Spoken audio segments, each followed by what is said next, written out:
Everyone, आप लोगों का स्वागत है आज की इस वीडियो में। आज की वीडियो में हम लोग बात करने वाले हैं ग्लोबल एट्रीब्यूट्स के बारे में। और यहाँ पर देखिए लिखा हुआ है to understand the global attributes concept and know all the global attributes present in HTML. तो आज हम लोग देखने वाले हैं कि क्या-क्या ग्लोबल एट्रीब्यूट्स होते हैं जो कि एचटीएमएल में होते हैं और उसका क्या यूज़ होता है, क्या यूज़ करते हैं हम ग्लोबल एट्रीब्यूट्स का। अब हम लोग देखिए यहाँ पर पहले देखने वाले हैं ग्लोबल एट्रीब्यूट्स की डेफिनेशन के बारे में। तो यहाँ पर देखिए इन HTML global attributes are attributes common to all HTML elements. मतलब कि ये ऐसे एट्रीब्यूट होते हैं जो कि सारे एचटीएमएल एलिमेंट के लिए कॉमन होते हैं। मतलब जो भी हम लोगों ने एचटीएमएल के एलिमेंट देखे हैं, div, span, h1 और जितने भी सारे जितने भी एचटीएमएल में एलिमेंट्स होते हैं, टैग होते हैं जो, उनके लिए ये कॉमन एट्रीब्यूट्स होते हैं। मतलब कि ये हर जगह हम यूज़ कर सकते हैं, हर टैग में। h1 में भी यूज़ कर सकते हैं, div में भी, span में भी, हर जगह यूज़ कर सकते हैं। तो ऐसे एट्रीब्यूट को हम लोग ग्लोबल एट्रीब्यूट बोलते हैं। They can be applied to any HTML element. तो इसका मतलब क्या है कि एचटीएमएल में कोई भी एलिमेंट हो, सारे एलिमेंट को अप्लाई हो सकते हैं regardless of its type and provide additional information और फंक्शनलिटी टू द एलिमेंट। और इससे क्या होता है कि कुछ एडिशनल इंफॉर्मेशन ये देते हैं, उस टैग के बारे में बताते हैं हमें, या फिर उसकी फंक्शनलिटी बताते हैं कि वो एलिमेंट क्या कर सकता है इन एट्रीब्यूट की मदद से।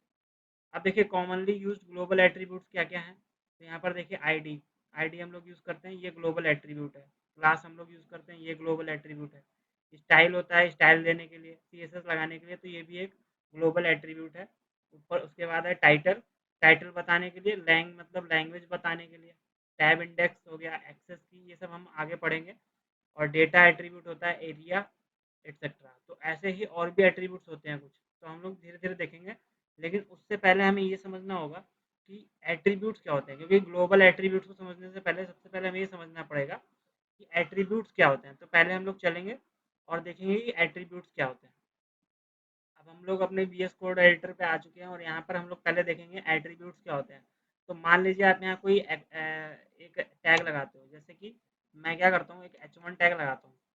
तो h1 टैग लग गया। अब इसके अंदर मैंने कुछ हेडिंग दे दिया, जैसे दिस इज फर्स्ट हेडिंग। तो ये एक हेडिंग हो गया। लेकिन अभी इसमें अगर एट्रीब्यूट आपको लगाना है तो जो ओपनिंग टैग होता है, देखिए दो टैग होते हैं, एक ओपनिंग टैग होता है और एक क्लोजिंग टैग होता है। तो जो ओपनिंग टैग है हमें एट्रीब्यूट वहीं पे लगाना है। देखिए हम यहाँ चलेंगे h1 में और इस पे आगे बढ़ा के यहाँ पर हम एक एट्रीब्यूट लगाएंगे। अब मान लीजिए मुझे CSS लगाना है, तो CSS के लिए क्या एट्रीब्यूट होता है, स्टाइल एट्रीब्यूट होता है, जो अभी हमने पढ़ा था। तो वो एक ग्लोबल एट्रीब्यूट है, वो हम किसी भी टैग पे लगा सकते हैं। तो यहाँ पे अगर हमें लगाना होगा तो हम कैसे लगाएंगे, हम यहाँ पे लिखेंगे स्पेस लगा के स्टाइल, और देखिए नीचे हमें शो कर रहा है, एंटर कर देंगे। तो देखिए इसने हमें लिखने के लिए दे दिया यहाँ पे स्टाइल के अंदर प्रॉपर्टीज। अब इसके अंदर हम CSS की कोई भी प्रॉपर्टी लिख सकते हैं। तो एक प्रॉपर्टी होती है इसमें बैकग्राउंड कलर। तो अगर मैं CSS की बैकग्राउंड प्रॉपर्टी देना चाहता हूँ इस पर, तो मैं स्टाइल के अंदर लिख सकता हूँ बैकग्राउंड। देखिए यहाँ पे ये मुझे सजेशन देगा बैकग्राउंड कलर। अब इसमें पूछ रहा है कि आपको कौन सा कलर देना है, तो मान लीजिए मैं इसको दे देता हूँ रेड। तो देखिए इसका जो बैकग्राउंड कलर हो जाएगा अब h1 का, वो रेड हो जाएगा। अगर मैं इसको सेव करता हूँ और ओपन विद लाइव सर्वर करके हम लोग देखेंगे अगर इसको, तो देखिए अभी इसका कलर जो है वो रेड हो जाएगा।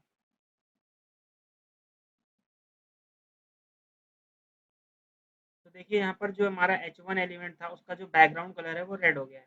अब ये कैसे हुआ, हमने जो स्टाइल एट्रीब्यूट का यूज़ किया है उसकी मदद से। तो यहाँ पर जो h1 है उसके अंदर मैंने स्टाइल लगा दिया। अब देखिए इसके आगे आपको एक सेमीकोलन लगाना है, क्योंकि इसके आगे अगर आप कोई और प्रॉपर्टी लिखना चाहते हो तो वो भी लिख सकते हो, लेकिन उसके पहले आपको सेमीकोलन लगाना है ताकि इसको ये पता चल जाए कि मेरी जो एक प्रॉपर्टी है वो यहाँ से लेके यहाँ तक है। अब इसके बाद जो मैं आगे प्रॉपर्टी यूज़ करने वाला हूँ वो दूसरी प्रॉपर्टी है।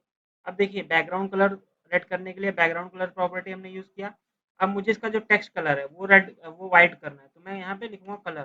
तो कलर प्रॉपर्टी होती है CSS की कलर को रेड करने के लिए, टेक्स्ट के कलर को, और इसका कलर मैं वाइट कर दूंगा और सेव करते हैं। और अब अगर हम चल के आउटपुट देखेंगे तो देखिए इसका जो कलर है वो व्हाइट हो गया और बैकग्राउंड कलर रेड हो गया। तो आप ये कैसे दे पा रहे हो, स्टाइल एट्रीब्यूट की मदद से। तो कोई भी एट्रीब्यूट आपको लिखना है तो आप ऐसे लिख सकते हो।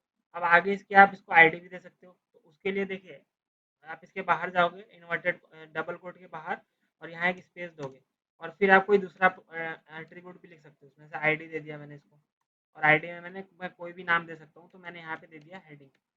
अब अगर मुझे ये इसको निकालना है, जावास्क्रिप्ट में यूज़ करना है या सीएसएस में यूज़ करना है, तो मैं इस हेडिंग के नाम के थ्रू इसको यूज़ कर सकता हूँ। तो ये कुछ एट्रीब्यूट होते हैं जो कि अब देखिए ये सारे एट्रीब्यूट हैं। अब इसमें से ग्लोबल एट्रीब्यूट कुछ होते हैं जो अभी ये दोनों जो मैंने लिखा ये दोनों ग्लोबल एट्रीब्यूट है। तो ये दोनों हर टैग में आप यूज़ कर सकते हो। ज़रूरी नहीं है कि मैं H1 में यूज़ करूँ, आगे चल के मैं कोई और टैग बनाऊँ, अगर div बनाऊँ या p टैग बनाऊँ और यहाँ lorem 20 करके एक पैरा दे दूँ और इसको मैं फॉर्मेट कर लूँ। यहाँ पे मैंने इसको फॉर्मेट कर लिया। तो देखिए ये पैराग्राफ है। अब अगर इसका भी मुझे कलर जो है वो क्या करना है, ब्लू करना है, तो टेक्स्ट कलर के लिए देखिए कलर होता है प्रॉपर्टी, मैंने ऊपर भी बताया था आपको। तो पहले मुझे स्टाइल एट्रीब्यूट लिखना पड़ेगा, स्टाइल, और एंटर कर देंगे। अब इसके अंदर मुझे क्या लिखना पड़ेगा, कलर, और कलर को मैं दे दूंगा ब्लू। तो मेरा जो बैकग्राउंड वो कलर टेक्स्ट का है वो ब्लू हो जाएगा और सेमीकोलन लगा देंगे, सेव करेंगे। तो हम लोग देखते हैं इसका आउटपुट क्या आता है। तो देखिए जो नीचे वाला टेक्स्ट कलर था वो ब्लू हो गया है। तो हम लोग ऐसे काम कर सकते हैं। ये एट्रीब्यूट हम लोग दे सकते हैं इसमें, और इससे इसका जो व्यू है वो चेंज कर सकते हैं। अब हम लोग देखते हैं कि देखिए यहाँ पर लिखा हुआ है list of all the global attributes in HTML. तो एचटीएमएल में जितने भी ग्लोबल एट्रीब्यूट होते हैं उनके बारे में यहाँ बताया हुआ है और उसका डेफिनेशन भी दिया हुआ है। तो पहला देखिए क्या है, एक्सेस की। तो एक्सेस की एक एट्रीब्यूट होता है, जैसे स्टाइल एट्रीब्यूट हमने लगाया वैसे ही एक एक्सेस की होता है। ये क्या करता है, स्पेसिफाइज शॉर्टकट की टू एक्टिवेट और फोकस ऑन एन एलिमेंट। आप लोग अगर वर्ड में एमएस वर्ड वगैरह में काम करोगे या कभी भी आप एक्सेल में काम करते हो, तो वहाँ बहुत सारे शॉर्टकट की आपको दिए होते हैं, जैसे कि कंट्रोल जेड। अब कंट्रोल सी करके आप कॉपी कर सकते हो, कंट्रोल वी करके आप पेस्ट कर सकते हो। तो वो सारा चीज़ आप अगर वेबसाइट में भी करना चाहते हो, आपने जो वेबसाइट बनाई है उसमें भी करना चाहते हो, तो आप वहाँ पे क्या कर सकते हो, एक्सेस की दे सकते हो। मतलब कि कोई एट्रीब्यूट अगर ट्रिगर करना है आपको, तो उसके लिए आप वहाँ पे एक्सेस की दे सकते हो और उसमें से शॉर्टकट बता सकते हो। तो जैसे ही आप उस शॉर्टकट बटन पे दबाओगे तो वो एक्सेस की जो है वो फोकस में आ जाएगी। अब यहाँ पर हम लोग उसको देख लेते हैं एक बार कैसे कैसे होता है, एक्सेस की को हम लोग कैसे यूज़ कर सकते हैं। तो अब हम लोग यहाँ पर देखेंगे कि एक्सेस की कैसे हम लोग यूज़ कर सकते हैं अपने कोड में। तो यहाँ पर हम लोग आते हैं बॉडी टैग के अंदर, और बॉडी टैग के अंदर एक मैं बनाता हूँ यहाँ पे बटन। तो बटन बनाने के लिए बटन टैग यूज़ करना पड़ेगा, एंटर कर देंगे। और मैं इसमें लिखता हूँ क्लिक मी करके मैं एक बटन बनाता हूँ। और यहाँ पर एक इसमें जावास्क्रिप्ट लगाऊंगा मैं। तो ऑन क्लिक फंक्शन मैंने बनाया, ऑन क्लिक पे क्या हो, तो एक जावास्क्रिप्ट में अलर्ट होता है, तो मैं अलर्ट को यहाँ पे यूज़ करूँगा और उसके अंदर लिख दूँगा इसको मुझे सिंगल कोट लिखना पड़ेगा और यहाँ पर लिखेंगे हेलो हाउ आर यू। तो ये मैं प्रिंट जैसे ही मेरी बटन पे कोई क्लिक करे तो ये अलर्ट फंक्शन चलना चाहिए। तो अब इसको मैं सेव करता हूँ। तो हम इसको ओपन विद लाइव सर्वर पे करेंगे, ओपन विद लाइव सर्वर। तो देखिए हमारे पास एक बटन है क्लिक मी। अब इसको मैं अगर क्लिक करता हूँ तो देखिए यहाँ पर क्या लिखा आ रहा है, हेलो हाउ आर यू। लेकिन मैं क्या करता हूँ, मैं इसमें एक एक्सेस की दूंगा। देखिए यहाँ पर इसके आगे एक स्पेस लगाएंगे, टैग के अंदर ही देखिए यहाँ पे क्लोज हो रहा है ये वाला टैग, ओपनिंग टैग क्लोज हो रहा है यहाँ पे, उससे पहले ही मैं एक स्पेस मारूंगा और यहाँ पर क्या लिखेंगे एक्सेस। तो यहाँ पे ऑप्शन देने लग गया है एक्सेस की का, और इसमें हम क्या कर देंगे, एंटर कर देंगे। तो हमारे पास एक्सेस की। अब इसमें मैं वो शॉर्टकट की दूंगा जो कि मुझे जिस पे क्लिक करने पे मेरा जो बटन है वो क्लिक हो जाए। तो मैं टी देता हूँ। अब टी का मतलब क्या होता है कि कंट्रोल ऑल्ट प्लस टी आपको दबाना पड़ेगा। तो सेव करते हैं इसको और एक बार चलते हैं ब्राउजर पे। अभी मैं एस पे क्लिक करके देखता हूँ तो ये चल रहा है। लेकिन अब मैं अगर ऑल्ट टी दबाऊँ, ऑल्ट प्लस टी, तो देखिए ये हमारा फिर से चल रहा है। तो हमने क्या किया, एक्सेस की का यूज़ किया और वहाँ पे एक कैरेक्टर दिया मैंने टी। तो टी का मतलब हो गया ऑल्ट प्लस टी। तो मुझे ऑल्ट दबाना है प्लस टी दबाना है, तो ये काम करेगा। अगर मैं यहाँ पे अब के लगा दूँ, के, तो अब ऑल्ट प्लस के दबाना पड़ेगा मुझे। सेव करते हैं इसको और एक बार चलते हैं फिर से। तो यहाँ पे ऑल्ट प्लस के, तो देखिए हमारा ये चल रहा है हेलो हाउ आर यू। और ये इस बटन पे क्लिक होने पे चल रहा है, लेकिन ये हमें दिख नहीं रहा क्योंकि हम कीबोर्ड से काम कर रहे हैं। तो ये होता है हमारा जो है एक्सेस की। अब इसमें जो नेक्स्ट एट्रीब्यूट है हमारे पास वो है क्लास। तो specifies one or more class names for an element use for styling with CSS. तो जब भी हम लोग को स्टाइलिंग करते हैं, तो मान लीजिए कोई सीएसएस की स्टाइल हम किसी प्रॉपर्टी पर लगा रहे हैं, किसी टैग पर लगा रहे हैं, तो उसको हमें क्या करना पड़ता है, सेलेक्ट करना पड़ता है। जैसे कि अगर हमने एक पी टैग बनाया तो पी टैग को हमें सेलेक्ट करना पड़ेगा कि इसमें हम कौन सी सी लगाना चाहते हैं। तो उसके लिए हमारे पास क्लास एट्रीब्यूट है और एक आईडी एट्रीब्यूट भी यूज़ होता है। तो इसका काम क्या है, देखिए, specifies one or more class name. तो हम जैसे हमने एक पी टैग है मेरे पास और उसको मैंने 2 क्लास दे दी। जैसे एक क्लास दे दी मैंने पैरा पैरा एक क्लास दे दी। अब उस पैरा क्लास का यूज़ करके हम उसमें कुछ भी स्टाइल लगाएँगे, तो जो भी स्टाइल हम पैरा में लगाएँगे, वो ऑटोमैटिक क्या होगा, उस टैग पे लग जाएगा, क्योंकि उस टैग का क्लास क्या है, पैरा। तो हम लोग क्लास का यूज़ कर सकते हैं सीएसएस लगाने के लिए। और इसके आगे एक और है, कंटेंट एडिटेबल। अब इसका तो नाम से आपको पता चल रहा होगा, कंटेंट को एडिट करना। मतलब जो भी कंटेंट आपका है उसको आप एडिट करना चाहते हो। अगर जैसे आपने एक डिव बनाया, तो डिव बाय डिफ़ॉल्ट कुछ आप उसमें एडिट नहीं कर सकते। तो वहाँ पे आप लगा सकते हो कंटेंट एडिटेबल और इसको ट्रू कर दोगे आप, तो उसके अंदर आप क्या कर सकते हो, चेंज कर सकते हो। Specifies whether the content of an element is editable और नॉट। तो जब भी आप पी टैग बनाते हो कुछ भी, तो वो पहले से एडिटेबल नहीं होता, वो फॉल्स होता है। और उसको आप जब यहाँ पे ट्रू कर दोगे, तो उसमें आप एडिट कर सकते हो कुछ भी। तो चलिए हम इन दोनों टैग इन दोनों एट्रीब्यूट को एक बार देख लेते हैं पहले। अब देखिए हमारे पास यहाँ पे एक, मैं इसको हटा देता हूँ। यहाँ पर मेरे पास एक पी टैग है, पी टैग मतलब पैरा टैग। और यहाँ पे लॉरेम 10 करके मैं एक पैरा लगा देता हूँ। तो देखिए इसको सेव करते हैं। और इसका अगर मैं आउटपुट देखूंगा तो देखिए ये पैराग्राफ एक है जिसमें कि एक लाइन है। अब इसके बाद हमें क्या करना है, यहाँ पे देखना है क्लास एट्रीब्यूट के बारे में। तो देखिए, जो स्टाइल आप दे रहे थे पहले, जो मैंने अभी आपको स्टाइल टैग बताया था, वो आप यहाँ पे दे रहे थे स्टाइल लिख के। यहाँ पे आप स्टाइल दे रहे थे ऐसे। तो इसको बोलते हैं इनलाइन स्टाइल। जो आप एक लाइन में दे रहे हो, उसी पैराग्राफ की लाइन में दे रहे हो, तो वो हो गया इनलाइन। देखिए सीएसएस हम 3 तरीके से दे सकते हैं। एक होता है इनलाइन, एक होता है इंटरनल, एक होता है एक्सटर्नल। एक्सटर्नल मतलब आप एक इंडेक्स डॉट सीएसएस फाइल बनाइए यहाँ और सारा सीएसएस उसमें डाल दीजिए। लेकिन वो हमें नहीं करना है। हमने इनलाइन देखा, अब हम इंटरनल देखेंगे। इंटरनल में क्या होता है कि आपको यहाँ पे एक स्टाइल टैग लगाना पड़ता है हेड के अंदर। तो मैंने अगर स्टाइल टैग लगाया और इसको हेड टैग के अंदर लगाना है। अब इसके अंदर मैं ये दे सकता हूँ कि कौन से क्लास या कौन सी आईडी पे हमें स्टाइल लगाना है। तो मैं अगर इसमें एक क्लास दे दूँ, क्लास, और इसका नाम दे दूँ पैरा। तो देखिए अगर आप यहाँ पे क्लास दे रहे हो तो आपको पैरा के आगे डॉट लगाना पड़ेगा। अगर आप आईडी दे रहे हो तो उसके आगे आपको हैश लगाना पड़ेगा। तो हम स्टाइल के अंदर आएंगे और यहाँ पर मुझे टारगेट किसको करना है, सेलेक्ट किसको करना है। तो मैंने बताया था ना आपको, जो भी स्टाइल जिस पे भी देना है उसको आपको सेलेक्ट करना पड़ेगा। तो इस पैराग्राफ को मुझे सेलेक्ट करना है। तो उसके लिए मैंने क्लास दिया हुआ है पैरा। तो मैं यहाँ पे ये क्लास है, इसलिए मुझे पहले यहाँ डॉट लगाना पड़ेगा। तो डॉट लगाएंगे, उसके बाद उस क्लास का नाम लिख देंगे पैरा। और उसके बाद इसके अंदर हम सी एस एस लिखेंगे सारी। अब मैं चाहता हूँ कि इसका जो बैकग्राउंड कलर है वो ब्लू हो जाए। तो मैं यहाँ पे दूंगा वो जो हमने पिछले कॉन्सेप्ट में देखा था कि हम लोग वहाँ पे दे रहे थे लाइन में ही। तो अब यहाँ पे देंगे हम बैकग्राउंड कलर। जो जो प्रॉपर्टी है वो सेम ही रहेगी, यहाँ पे हम दे देंगे ब्लू। तो सेव कर देंगे इसको। अब इसका बैकग्राउंड कलर ब्लू हो जाएगा। देखिए इसका बैकग्राउंड कलर ब्लू हो गया है। अब इसका जो मैं टेक्स्ट कलर है उसको वाइट करना चाहता हूँ। तो मैं उसी में आऊँगा और यहाँ पर उसके नीचे आके मैं कलर दे दूँगा इसमें, कलर, और यहाँ पर दे दूँगा वाइट। तो देखिए अब इसको मैंने कलर वाइट दिया और इसको सेव करते हैं। फिर से देखेंगे तो देखिए इसका कलर जो है वो वाइट हो गया है। तो आपने क्या किया, एक क्लास दिया और उसी क्लास को टारगेट कर लिया स्टाइल टैग के अंदर, और वहाँ पर उसी क्लास में मैंने, अब ये जो मैंने प्रॉपर्टीज लगाई है सीएसएस की, तो इस क्लास में लगाई है। लेकिन ये क्लास जो है ये पी टैग से लगी हुई है। तो इसलिए इसमें क्या है कि हम जो भी क्लास में देंगे वैल्यूज, वो यहाँ पर लग जाएंगी। तो ये जो प्रॉपर्टी है ये आपकी। अब यहाँ पे आप क्लास कितने भी दे सकते हो, जरूरी नहीं है कि आप एक ही दो। आईडी आप यूनिक दे सकते हो, मतलब कि एक क्लास आप कई टैग में दे सकते हो। अब ये जो पी टैग में क्लास लगाई है मैंने, मैं यहाँ पे मान लीजिए एक H1 बनाता हूँ और वहाँ पे लिख देता हूँ हेडिंग 1। तो अभी इस पर कोई क्लास नहीं लगा, सेव करते हैं इसको और इसको चल के देखेंगे अगर, तो देखिए हेडिंग 1 में कुछ भी क्लास नहीं लगा। अगर मैं चाहूँ तो यही पैरा क्लास आप मैं इस पर भी लगा सकता हूँ। तो यहाँ पर चलेंगे और क्लास पैरा, देखिए आईडी जो होता है, आईडी जो हम आगे पढ़ेंगे, वो दोनों में सेम नहीं होना चाहिए, लेकिन क्लास आप कितने भी जगह यूज़ कर सकते हो।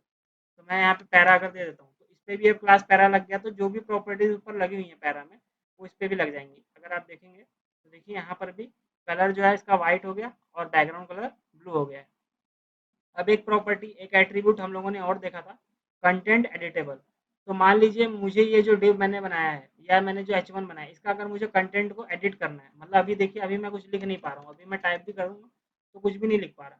तो उसके लिए क्या करना पड़ेगा आपको, यहाँ पर आगे आना है। देखिए ये क्लास का एट्रीब्यूट लगा हुआ है और ये टैग बंद हो रहा है, इसके आगे आइए और यहाँ पर लिख दीजिए कंटेंट एडिटेबल। तो यहाँ पर देखिए इसकी वैल्यू मुझे ट्रू करनी है, ट्रू, और सेव कर देते हैं।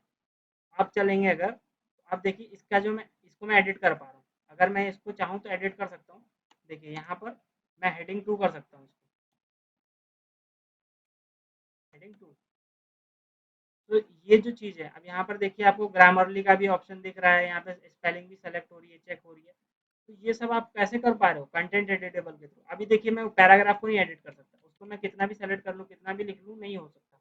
लेकिन अगर मैं उस पर भी लगा दूंगा, देखिए यहाँ पर क्लास के आगे आइए, स्पेस लगाइए, कंटेंट एडिटेबल, और यहाँ पर अगर मैं ट्रू कर दूँ इसको भी, तो देखिए मैं इसको भी अब एडिट कर सकता हूँ। यहाँ पर चलेंगे, देखिए अगर मैं इसको डिलीट करना चाहूँ, यहाँ से इतना डिलीट कर सकता हूँ। देखिए यहाँ पर मैं हेलो हाउ आर यू, मैं कुछ भी लिख सकता हूँ यहाँ पे, देखिए।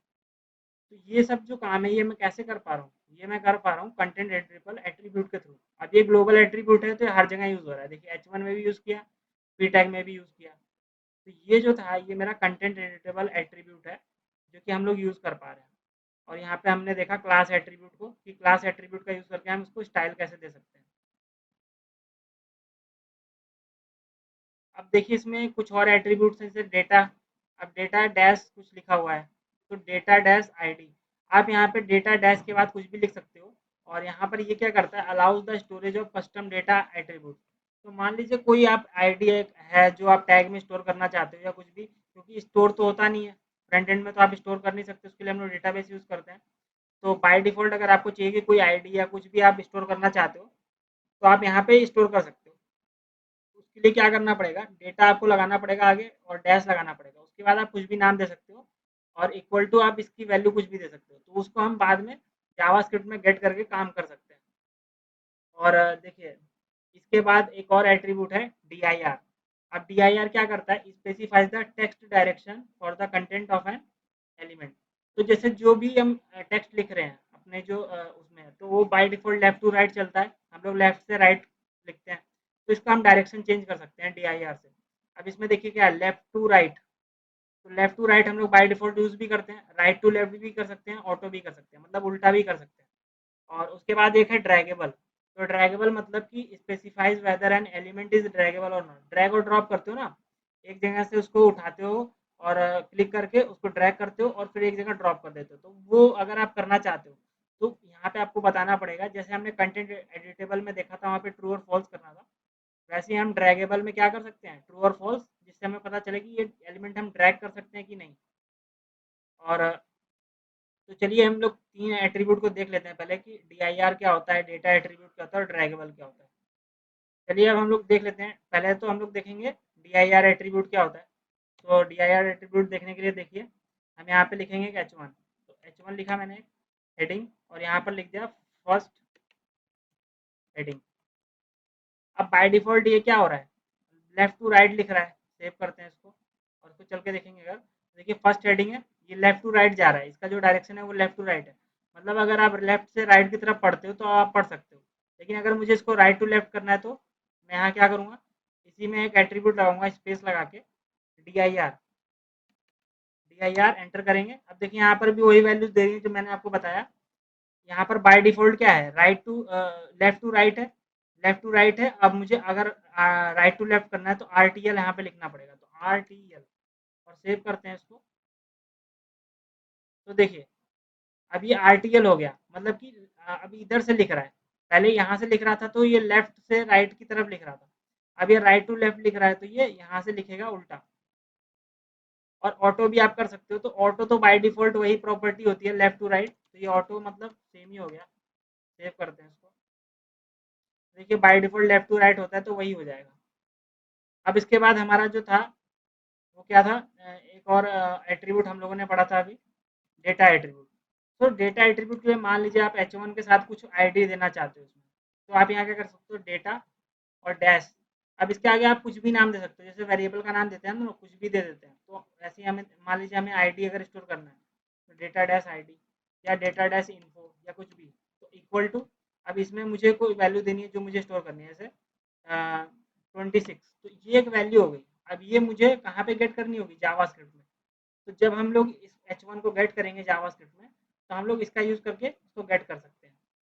अब वो जो जावास्क्रिप्ट का कोड है वो हम लोग आगे चल के देखेंगे। अभी आप लोग बस इतना समझ लीजिए, यहाँ पे आप कुछ भी दे सकते हो। अब मान लीजिए मुझे यहाँ पे कुछ और देना है, तो डेटा डैश आप नाम कुछ और रख दीजिए यहाँ पे, जैसे आईडी। अब आईडी क्या है इसका, मान लीजिए मैं 1 रखता हूँ। तो देखिए 2 एट्रीब्यूट मैंने सेव कर दिए, data dash info, data dash ID, और सेव करते हैं। अब इससे कोई फ़र्क तो अभी नहीं आपको दिखेगा, लेकिन जब हम लोग जावास्क्रिप्ट पढ़ेंगे तो वहाँ पर हम इसको गेट करेंगे कहाँ पे, जावास्क्रिप्ट में। तो हम लोग देखिए यहाँ पर देखते हैं कितने एट्रीब्यूट हम लोग पढ़ चुके हैं। तो पहला हमने पढ़ा था एक्सेस की, दूसरा पढ़ा कंटेंट एडिटेबल, और तीसरा पढ़ा हमने क्लास एट्रीब्यूट, और एक होता है आईडी एट्रीब्यूट।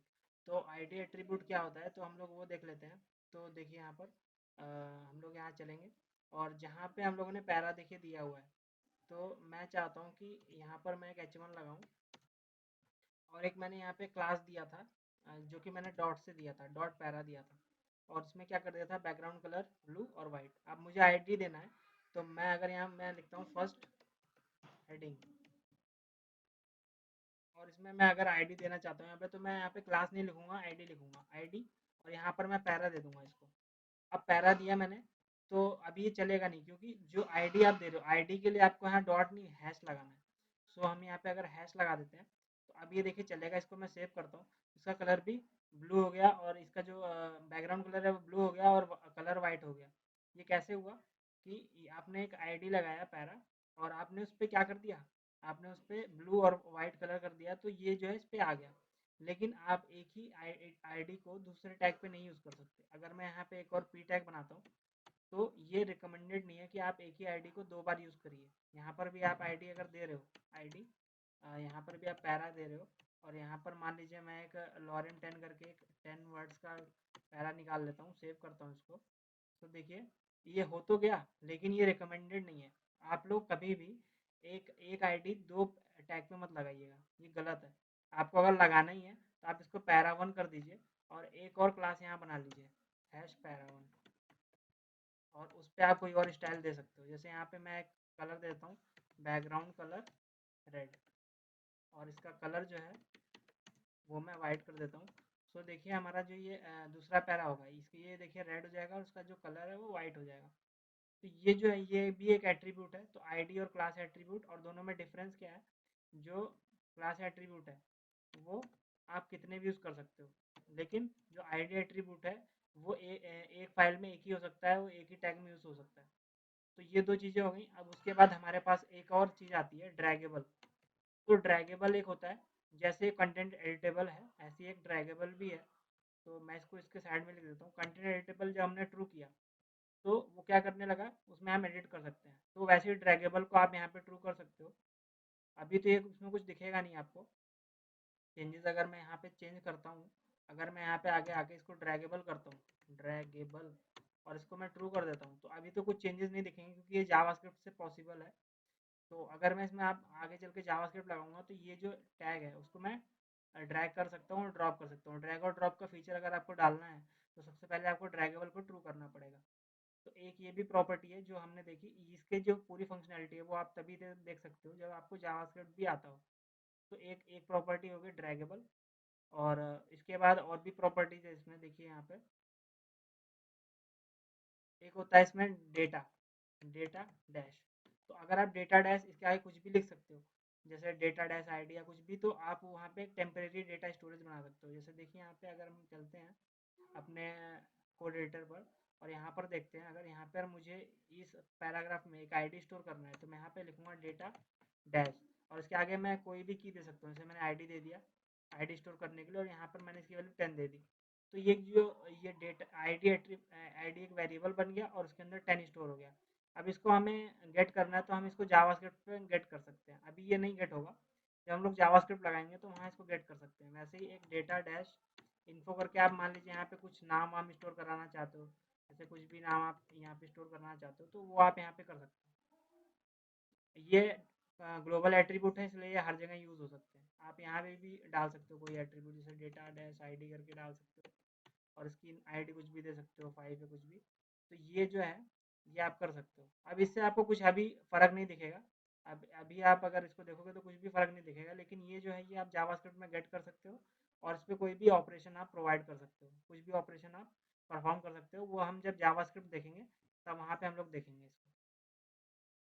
उसके बाद आप क्या कर सकते हो, इसमें एक और एट्रीब्यूट आता है टाइटल एट्रीब्यूट, तो वो हम लोग देख लेते हैं टाइटल एट्रीब्यूट क्या होता है।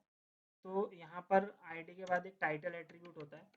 तो टाइटल क्या करता है, टाइटल देने का काम करता है।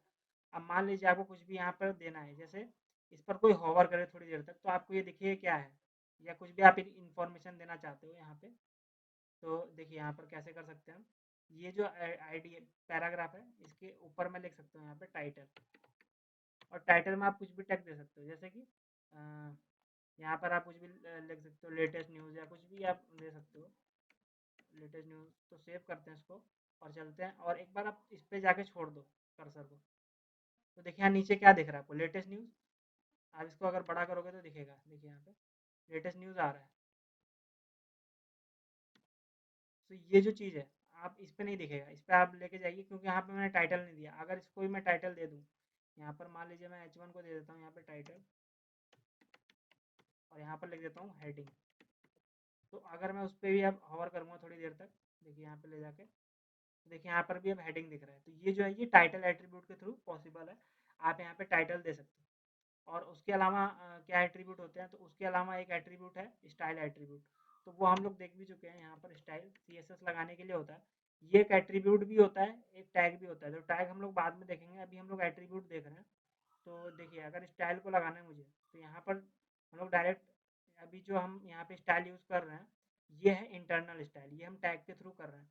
लेकिन अगर हमें इनलाइन स्टाइल लगाना है, इसको मैं हटा देता हूँ, सारा चीज़ यहाँ से सारा हटा देता हूँ, और ये स्टाइल भी हटा देता हूँ। मुझे इंटरनल नहीं करना है, अगर इनलाइन करना है तो हम कैसे कर सकते हैं। तो यहाँ पर देखिए ये मुझे नहीं चाहिए, सारा हटा देते हैं। अब देखिए बॉडी में आके मैं यहाँ पे एक अगर पी टैग बनाऊँ, पी टैग यहाँ पे लॉरेम 10 करके, यहाँ पे एक मैंने 10 लाइन का कोड वो लिखा है पैराग्राफ। अब यहाँ पर मुझे स्टाइल देना है, लेकिन मुझे टैग के अंदर ही देना है। तो मैं यहाँ पे इनलाइन स्टाइल यूज़ कर सकता हूँ, और इनलाइन स्टाइल यूज़ करने के लिए हमें स्टाइल एट्रीब्यूट का यूज़ करना पड़ेगा। देखिए यहाँ पर, सॉरी कंट्रोल जेड, यहाँ पर मुझे डालना पड़ेगा स्टाइल एट्रीब्यूट। स्पेस लगाएंगे, एक स्टाइल एट्रीब्यूट लिखेंगे। अब इसके अंदर आप दे सकते हो इसका बैकग्राउंड कलर, मैं यहाँ पे ब्लू देता हूँ। और ये देखिए सेमी कॉलन जहाँ पे लग रहा है, इसके बाद हम दूसरी प्रॉपर्टी दे सकते हैं यहाँ पे कलर। अगर मैं सेमी कॉलन हटा दूंगा तो एरर आ जाएगा, उसको मत हटाइएगा। यहाँ पर आप कलर में वाइट दे दीजिए, क्योंकि मैं इसका टेक्स्ट कलर वाइट करना चाहता हूँ। और फिर मैं यहाँ भी सेमी कॉलन लगा दूंगा। सेमी कॉलन से इसको ये पता लगता है कि हाँ ये जो लाइन है ये प्रॉपर्टी यहीं तक थी, अब जो आप आगे प्रॉपर्टी देने वाले हो वो यहाँ से शुरू हो गई, यहाँ पे खत्म हो रही है। सेव करते हैं। अब इसका जो बैकग्राउंड कलर है वो ब्लू हो गया होगा, कलर वाइट हो गया होगा, तो देखते हैं। देखिए ये हो गया। तो आप ये कहाँ कर रहे हो, ये आप इनलाइन स्टाइल यूज़ कर रहे हो, जो कि आप स्टाइल एट्रीब्यूट का यूज़ करके कर रहे हो, ना कि स्टाइल टैग का यूज़ करके कर रहे हो। तो ये भी एक एट्रीब्यूट होता है, स्टाइल एट्रीब्यूट। तो हम लोगों ने एक और एट्रीब्यूट देख लिया, स्टाइल एट्रीब्यूट। Title attribute. अब एक यहाँ पे होता है टैब इंडेक्स। तो टैब इंडेक्स, अब ये किस लिए होता है, कि ये फोकस दिखाने के लिए होता है। जब आप टैब की दबाओ तो जो फोकस है वो कहाँ जा रहा है। तो देखिए यहाँ पर इसको हम लोग दिखाने के लिए एक काम करते हैं। यहाँ पर मैं एक फॉर्म टैग लेता हूँ। देखिए यहाँ पर मैं यहाँ पर कुछ बनाता हूँ, जैसे इनपुट कॉलन टेक्स्ट करेंगे तो टेक्स्ट फील्ड बन जाएगा। टेक्स्ट फील्ड हम लोगों ने फॉर्म टैग में देखा था, और ये सब मैं यहाँ पे हटा देता हूँ। और इसका मैं टैब इंडेक्स मैं देता हूँ 1 पॉजिटिव। अगर मैं पॉजिटिव देता हूँ तो वो बाय डिफ़ॉल्ट सीरियल वाइज चलेगा, मतलब जो भी आप दे रहे हो टैब टैब को जो भी इंडेक्स दे रहे हो, तो उसी उसी के सीक्वेंस में चलेगा। जैसे देखिए टैब इंडेक्स मैंने 1 दे दिया। अब एक मैं और यहाँ पे बनाता हूँ बटन। मान लीजिए मैं एक बटन बनाता हूँ, और बटन को मैं देता हूँ क्लिक मी। और यहाँ पर भी मैं टैब इंडेक्स एक देता हूँ, टैब इंडेक्स, और यहाँ पर मैं देता हूँ 3। और मैं फिर इसके बाद एक और बनाता हूँ इनपुट कॉलन टेक्स्ट, और यहाँ पर भी मैं टैब इंडेक्स देता हूँ, इसको 2 देता हूँ, टैब इंडेक्स, और यहाँ पर 2 देता हूँ। तो देखिए इसका सीक्वेंस क्या होगा, पहले ये 1 वाला फोकस में आएगा, फिर 2 आएगा, फिर 3 आएगा, क्योंकि ये पॉजिटिव में है। अब इसको अगर मैं सेव करता हूँ और एक बार चलते हैं, तो देखिए यहाँ पर अभी तो कोई फोकस नहीं आ रहा, लेकिन मैं जब टैब की दबाता हूँ देखिए, तो पहला फोकस 1 वाले पे आया। अब इसके बाद 2 पे नहीं जाएगा, ये यहाँ पर जाएगा, क्योंकि टैब इंडेक्स मैंने 2 इसको दिया हुआ है। तो देखिए एंटर करेंगे तो देखिए यहाँ पर आया। अब उसके बाद तीसरे वाले पे जाएगा, देखिए तो ये जो होता है, अभी मैं फिर से रिफ्रेश करूँ अगर, और अभी कहीं भी नहीं है, देखिए टैब मैंने दबाया तो पहले 1 वाले पे आया, फिर ये 2 वाले पे ना 2 वाले पे जाएगा, देखिए यहाँ पे, फिर यहाँ पे आया 3 वाले पे।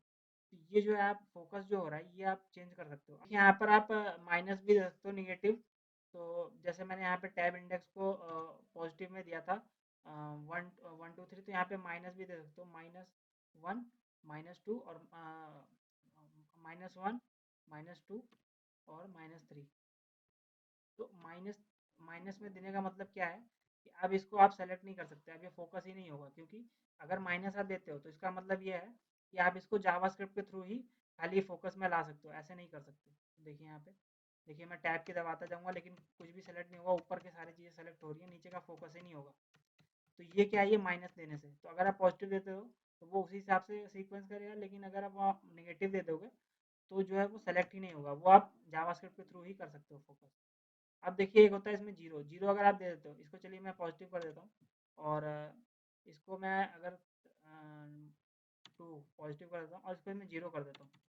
तो जीरो का मतलब ये नहीं कि पहले जीरो ये वाला चलेगा, नहीं। जीरो का मतलब है कि ये वाला जो है सीक्वेंस में कॉल होगा, मतलब कि ये इसके बाद है तो इसके बाद ही कॉल होगा, पहले नहीं कॉल होगा। जैसा आपने लिखा हुआ है वैसे। तो सेव करते हैं तो पहले अब आपका 1 चल जाएगा, क्योंकि पहला इसको मिलेगा ये, और ये 1 है, फिर 2 चलेगा, फिर बाय डिफ़ॉल्ट ये सीक्वेंस में तीसरा आएगा। देखिए टैब दबाते हैं तो पहले 1 चला, फिर 2 चलेगा, फिर लास्ट में 3 वाला चलेगा। तो जीरो का मतलब ये कहता है कि आप जैसे ये लिखा हुआ है वैसे चलिए। अगर मैं सबको जीरो कर दूंगा, देखिए यहाँ पे सबको जीरो मैं कर दूंगा, तो पहले क्या चलेगा, सेव करते हैं। तो पहले आपका ये चलेगा, फिर ये चलेगा, फिर ये चलेगा। तो जीरो का मतलब क्या होता है कि जैसे आपने लिखा हुआ है वैसे चले फोकस। तो देखिए टैब पहला चला, दूसरा चला, तीसरा चला, तो जीरो भी आप डाल सकते हो।